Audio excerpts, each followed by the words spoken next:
Good morning student, welcome to H S academy Hindi online classes. और बच्चों, कैसे हैं आप सब? कैसे चल रही है आपकी पढ़ाई? उम्मीद करती हूँ कि इस समय आप पूरी तरह से लॉकडाउन का पालन करते हुए अपने घर में होंगे, स्वस्थ होंगे और खुश होंगे और पढ़ाई भी अच्छे से कर रहे होंगे। ओके, चलिए आज हम लोग आज का क्लास स्टार्ट करते हैं। पिछले क्लास में हम लोग समास और उसके भेद पढ़ रहे थे, तो आज भी हम लोग समास और उसके भेद ही पढ़ेंगे, जिसमें हमने आपको अव्ययी भाव समास और तत्पुरुष समास ये दो समास बता दिया था। समास के टोटल भेद कितने होते हैं? 6 होते हैं।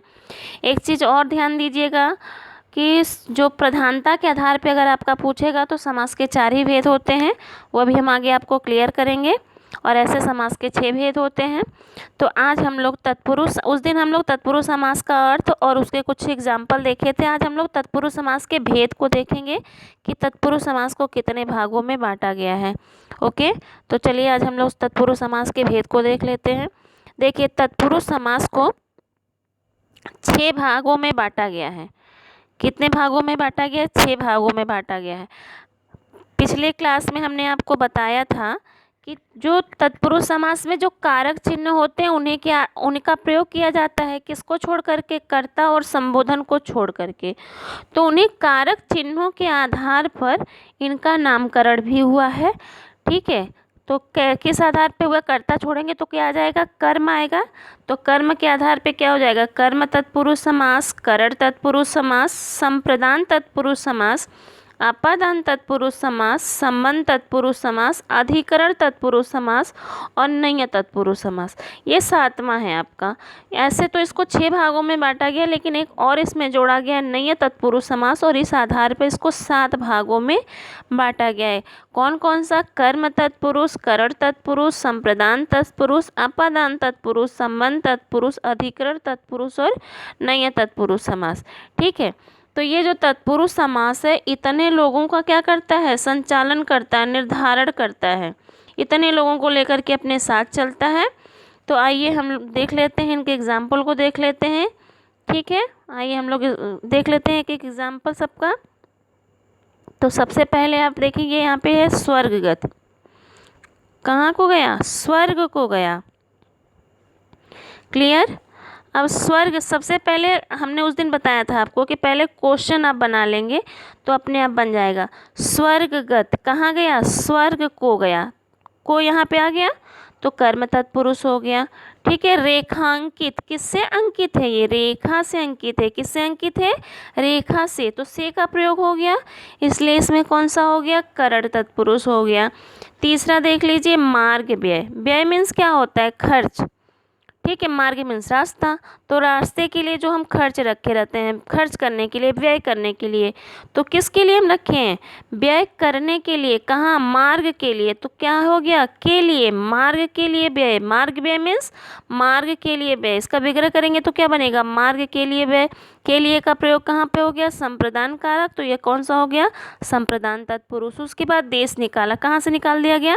देश से निकाल दिया गया। तो से का प्रयोग यहाँ पे हो गया। ये क्या हो? यहाँ से अलग हो गया। से के द्वारा ये देश से क्या हो रहा है? अलग हो रहा है ना। तो देश निकाला, देश से निकाला, तो यहाँ पे क्या हो जाएगा? आपादान तत्पुरुष समास। उसके बाद अगला देख लीजिए, जलधारा। किसकी धारा? जल की धारा। की का प्रयोग हो गया तो क्या हो गया यहाँ पे? संबंध तत्पुरुष समास। लास्ट, आप बीती। किस पर बीती? आप पर, अपने आप पर बीती हुई। आप बीती, जैसे हम कहीं जाते हैं, कुछ ऐसी घटनाएं होती हैं तो हम बताते हैं ना कि आप बीती है। तो आप पर बीती, अपने आप पर बीती। तो कौन सा यहाँ पे समास हो गया? अधिकरण। कार्य में कुशल। किस में कुशल है? वो कार्य में कुशल है, तो में का प्रयोग हो गया, वो भी कौन सा हो गया? अधिकरण। तो ये सारा हो गया आपका। एक हो गया आपका को का हो गया, यहाँ कर्म तत्पुरुष से हो गया तो करण तत्पुरुष के लिए हो गया, तो संप्रदान तत्पुरुष से निकाला हो गया तो आपादान जल की धारा, संबंध और आप पर बीती, अधिकरण तत्पुरुष समास। तो समास आपको तत्पुरुष समास के पूरे 6 भेद तो आपको समझ में आ गए। अब अगला हम देख लेते हैं कौन सा? नैय तत्पुरुष समास। सबसे पहले हम इसका डेफिनेशन देखेंगे कि नैय तत्पुरुष समास होता क्या है, फिर इसका हम एग्जाम्पल देखेंगे। तो चलिए आगे हम लोग देख लेते हैं नैय तत्पुरुष समास। ये जो आपका नए तत्पुरुष समास होता है, इसमें क्या विशेषता होती है? इसका जो पहला पद होता है ना, नकारात्मक होता है, अभावात्मक होता है, यानी न का भाव होता है, नहीं होने का भाव होता है। किस चीज़ के नहीं होने का? कार्य के, गुण के, इच्छा के, इन सब चीज़ों के न होने का भाव जहाँ पाया जाता है, वह कौन सा समास कहलाता है? तो वह नए तत्पुरुष समास कहलाता है। कौन सा? जिसका पहला पद नकारात्मक या अभावात्मक होता है, या फिर जिसमें कार्य के, गुण के, इच्छा के न होने का भाव पाया जाता है, वो कौन सा समास हो जाएगा आपका? वो आपका नए तत्पुरुष समास हो जाएगा। तो चलिए हम इसका कुछ एग्जाम्पल देख लेते हैं यहाँ पे इन सारे समासों का।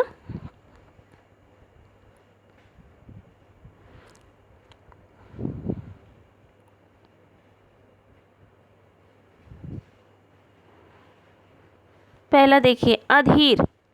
अधीर मतलब क्या हो गया? जिसमें धैर्य ना हो ना, जिसमें धीरज ना हो, जिसमें धैर्य ना हो, तो अधीर हो गया। तो इसका जब भी हम विग्रह करते हैं तो पहला पद न ही होता है।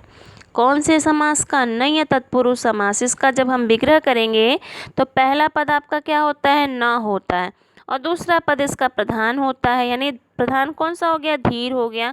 तो अधीर, जिसमें धीरता न हो, यानी न धीर। अधर्म, जहाँ धर्म ना हो, विग्रह में क्या हो जाएगा? न धर्म। अनहोनी, जहाँ कोई होनी नहीं होती है, यानी न होनी। अनादर, जिसका कहीं हम आदर नहीं करते हैं, तो न आदर। अन्याय, जहाँ न्याय नहीं होता है, क्या होगा? न न्याय। या फिर हम कह सकते हैं नास्तिक। नास्तिक मीन्स क्या होता है? जिसमें आस्था नहीं होती ईश्वर के प्रति। ईश्वर के प्रति जब आस्था नहीं होती है तो वह नास्तिक कहलाता है। तो क्या हो जाएगा? न आस्तिक। ठीक है। अनिच्छा, यानी कि हमारे अंदर कोई इच्छा ही नहीं है, तो क्या हो जाएगा? न इच्छा। अनिच्छा मीन्स न इच्छा। तो ये सब किसके एग्जाम्पल हो गए? नए तत्पुरुष समास के। नए तत्पुरुष समास की विशेषता क्या होती है कि इसका पद नकारात्मक होता है या अभावात्मक होता है। तो इसलिए जहाँ पे भी नकारात्मक या अभावात्मक पद पाया जाता है, वो कौन सा समास हो जाएगा? नए तत्पुरुष समास हो जाएगा।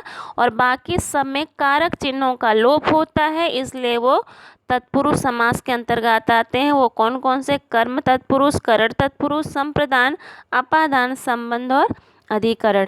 तो उम्मीद करती हूँ कि आपको ये सारे समास समझ में आ गए होंगे तत्पुरुष समास के। अब हम यहीं पे आपको बता देते हैं कि प्रधानता के आधार पे समास को 4 भागों में बांटा गया है। कितने भागों में बांटा गया? 4 भागों में। अभी हमने आपको बताया कि तत्पुरुष समास का कौन सा पद प्रधान होता है? उत्तर पद प्रधान होता है। कौन सा? उत्तर पद।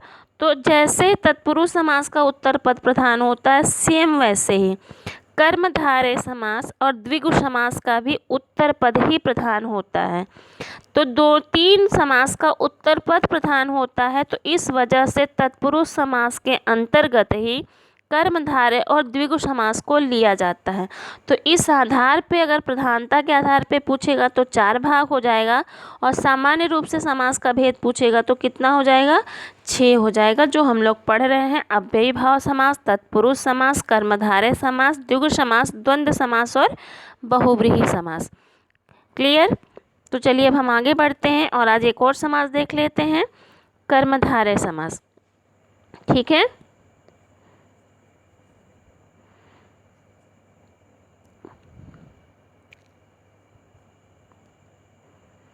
अब कर्मधारय समास की देख लीजिए विशेषता क्या होती है। कर्मधारय, ठीक है। अब कर्मधारय का जो ये कार्य क्या करता है? निरूपण करने वाला होता है, वर्णन करने वाला होता है। ठीक है। ठीक है, देखिए जैसे इसका नाम ही है एपोजिशनल। एपोजिशनल का अर्थ होता है निरूपण करने वाला, वर्णन करने वाला, विशेषता बताने वाला। ठीक है। एपोजिशनल निरूपण करने वाला, वर्णन करने वाला या विशेषता बताने वाला। तो कर्मधारय क्या करता है? ठीक है, सबसे पहले तो हमने आपको अभी बताया है कि इसका कौन सा पद प्रधान होता है? उत्तर पद। अब ये क्या करता है? ये विशेषता बताता है। तो हम विशेषता किसकी बताते हैं?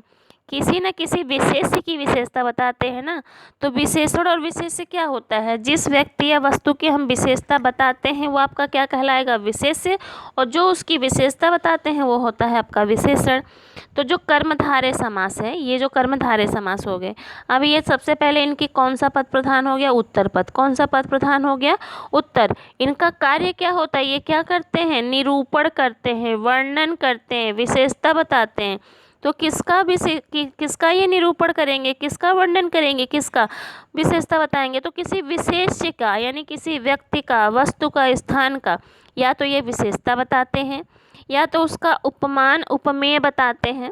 ठीक है, इसमें उपमान और उपमेय आप लोग पढ़े होंगे। अनुप्रास अलंकार, अनुप्रास नहीं, उपमा अलंकार, रूपक अलंकार, उत्प्रेक्षा अलंकार। तो इसमें क्या किया जाता है, कहीं पे उपमेय के द्वारा उपमान की विशेषता बताई जाती है। उपमा अलंकार में यही बताया जाता है ना, उपमेय से उपमान की विशेषता बताई जाती है। रूपक अलंकार में उपमेय का उपमान पे भेद आरोप किया जाता है, और उत्प्रेक्षा अलंकार में उपमेय का उपमान में संभावना या कल्पना की जाती है। तो इसमें भी किसका प्रयोग होता है, उपमान का, उपमेय का। तो इसका जो पहला पद होता है वो क्या होता है, विशेषण होता है, और दूसरा पद क्या कहलाता है आपका, विशेष्य कहलाता है। प्रधानता किसकी हो गई, उत्तर पद की। किसकी प्रधानता हो गई, उत्तर पद की। पहला पद इसका क्या होगा, विशेषण होगा, दूसरा पद विशेष्य होगा, या फिर पहला पद उपमान होगा और दूसरा उपमेय होगा। यानी उपमान मतलब जो हम विशेषता बता रहे हैं जिस व्यक्ति या वस्तु की, उपमेय मतलब जिसकी हम बताते हैं। तो देख लेते हैं डेफिनेशन। अब तो आपको समझ में आ ही गया होगा किसका डेफिनेशन क्या होगा। वह सामासिक या समस्त पद जिसके समस्त पद प्रधान हो, जिसका उत्तर पद प्रधान होता है, साथ ही साथ जिसका पहला पद विशेषण और दूसरा पद विशेष्य होता है, कौन सा समास कहलाएगा, कर्मधारय समास कहलाएगा। कौन सा समास, कर्मधारय समास। ठीक है, इसमें अगर पूछेगा कि उपमेय और उपमान का निरूपण किस समास में किया जाता है, तो उपमेय और उपमान का निरूपण किस समास में किया गया, उपमेय और उपमान का निरूपण किस में किया गया, कर्मधारय समास में। किस समास का पहला पद विशेषण और दूसरा विशेष्य होता है, या फिर किस समास में विशेषण और विशेष्य का प्रयोग किया जाता है, तो कर्मधारय समास में किया जाता है। इतनी सारी चीज़ें आपको क्लियर हो गई होंगी। अब कर्मधारय समास का मतलब समझ में आ गया होगा। ठीक है, चलिए, तो अब ये सारी चीज़ें आपके क्लियर हो गई होंगी। अब हम लोग देख लेते हैं, थोड़ा एग्जाम्पल देख लेते हैं। ठीक है, इसके कुछ एग्जाम्पल देख लेते हैं। यहाँ हमने लिखा हुआ है कुछ एग्जाम्पल। नील कमल। अब नील कमल यानी नीला है जो कमल भी हम कह सकते हैं, और नीला कमल भी कह सकते हैं। तो नीला क्या हो गया, विशेषण हो गया ना। कमल की विशेषता क्या है, वो कैसा है, नीला है। तो नीला है जो कमल, तो यहाँ पे कौन सा समास हो गया, कौन सी विशेषता इसमें आ गई, पहला पद विशेषण, दूसरा विशेष्य। विशेष्य इसमें क्या हो गया, कमल, और उसकी क्या विशेषता है कि वो नीला है। परम आनंद यानी परम है जो आनंद, इसका विग्रह हम चाहे तो परम आनंद करें या परम है जो आनंद करें। ठीक है, तो परम आनंद, जो आनंद है वो कितना है, परम है। तो परम क्या हो गया, विशेषण, आनंद क्या हो गया, विशेष्य हो गया। कमल चरण। ठीक है, यानी कमल के समान चरण, यहाँ उपमेय उपमान का प्रयोग हो गया ना। कमल चरण, कमल रूपी चरण कह सकते हैं, या कमल के समान चरण कह सकते हैं, या फिर कमल के समान चरण वाला कह सकते हैं। तो कमल के समान कमल के समान चरण वाला अगर कह देंगे ना तो वो दूसरा समास हो जाएगा, वो बहुब्रीहि समास हो जाता है। तो यहाँ पे कमल चरण यानी कि कमल के समान चरण, जो चरण है, जो पैर है, वो किसके समान हो गया, कमल के समान। तो कमल यहाँ पे चरण का क्या हो गया, विशेषण हो गया। क्रोधाग्नि, कौन सी अग्नि है, क्रोध रूपी अग्नि। कौन सी अग्नि, क्रोध रूपी अग्नि। तो इसलिए इसमें कौन सा समास हो गया, कर्मधारय समास। अगला देख लीजिए, महापुरुष। ठीक है, महान है जो पुरुष, महापुरुष मीन्स महान है जो पुरुष। तो हम है जो का भी प्रयोग कर सकते हैं और नहीं भी कर सकते हैं। तो पुरुष जो है, पुरुष क्या हो गया आपका, विशेष्य हो गया। महान क्या हो गया, विशेषण हो गया। पीतांबर, पीला है जो अंबर। ठीक है, यानी पीला, अंबर का अर्थ यहाँ पे वस्त्र से होगा। तो पीला अंबर यानी कि पीला है जो अंबर, जो वस्त्र है वो कैसा है, पीला है। तो पीला आपका क्या हो गया, विशेषण, वस्त्र क्या हो गया, विशेष्य। अब ये पीतांबर शब्द जो देखिए, ये बहुब्रीहि समास में भी प्रयोग किया जाता है, केवल विग्रह से हो जाता है। यानी अगर हम यहाँ पे कह रहे हैं पीला है जो अंबर, तो जब पीला है जो अंबर कह रहे हैं तब तो ये हो गया कर्मधारय समास। लेकिन यहीं पे हम कह दें पीला है अंबर जिसका, या फिर पीले अंबर वाला, ये हम कह देंगे तो ये हो जाएगा बहुब्रीहि समास। यानी पीले अंबर वाला, पीले वस्त्र वाला भगवान विष्णु को कहा जाता है, तो इसलिए पीताम्बर में आपका बहुब्रीहि समास भी हो सकता है और पीताम्बर में आपका कर्मधारय समास भी है। तो उम्मीद करती हूँ कि आपको ये सारे समास समझ में आ गए होंगे। ठीक है, अब हम कुछ क्वेश्चन देख लेते हैं कि आपको कितनी सारी चीज़ें समझ में आई, आपने कितना सीखा। तो आइए हम थोड़ा सा यहाँ पे कुछ क्वेश्चन देख लें। ठीक है,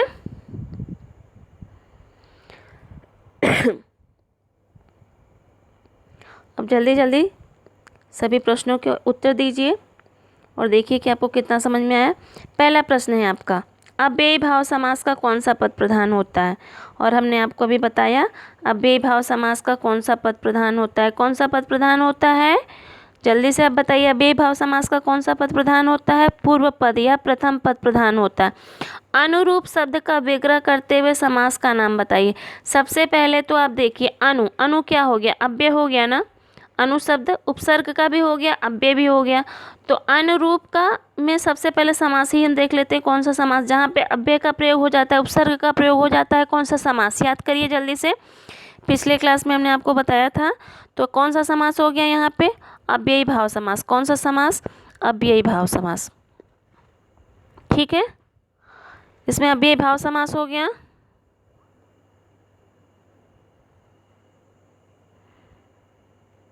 फिर से देख लीजिए,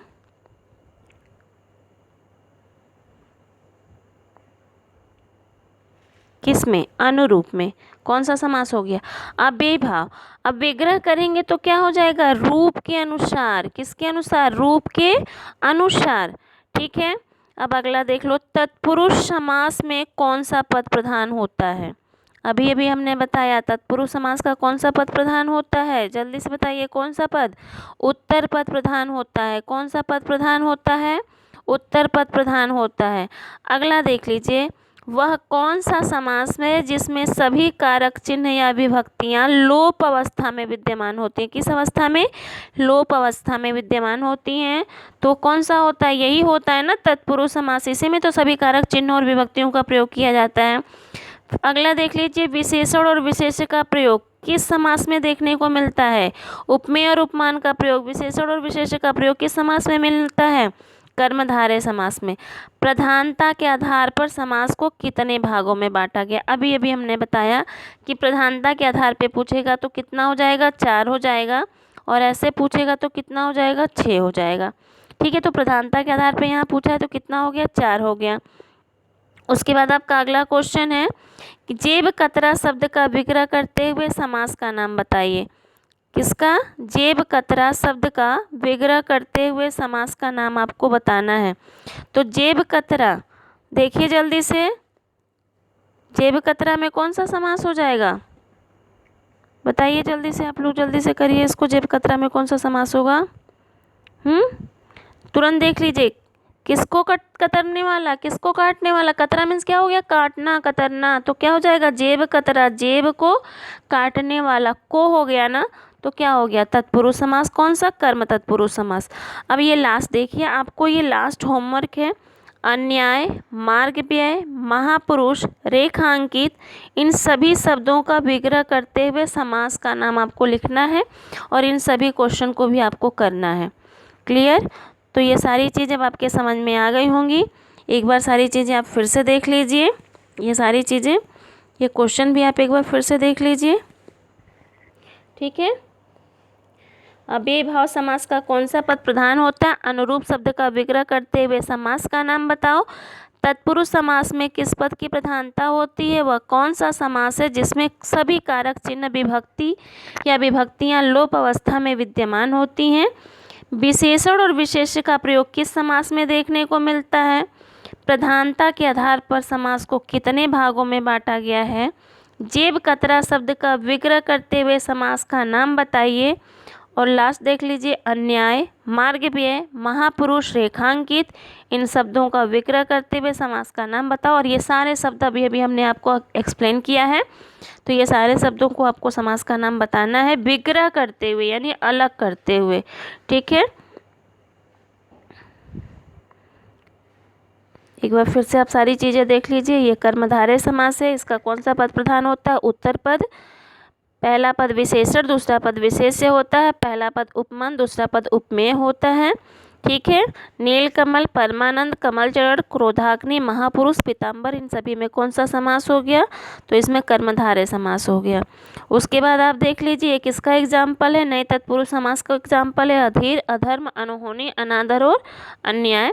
और नई तत्पुरुष समास होता क्या है? तो जिसमें पहला जो पद होता है नकारात्मक होता है या अभावात्मक होता है, कार्य, गुण, इच्छा आदि के न होने का भाव होता है, वो कौन सा समास होता है? तो वो नए तत्पुरुष समास होता है।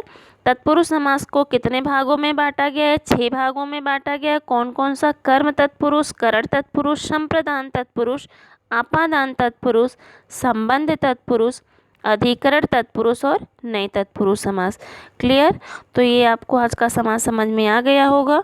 2 समास आपका और बचा है, तो वो मैं आपको कल बता दूंगी। बाकी इतनी सारी चीज़ें आप अच्छे से इसको सारा नोट कर लीजिएगा। चलिए, जय हिंद, जय भारत।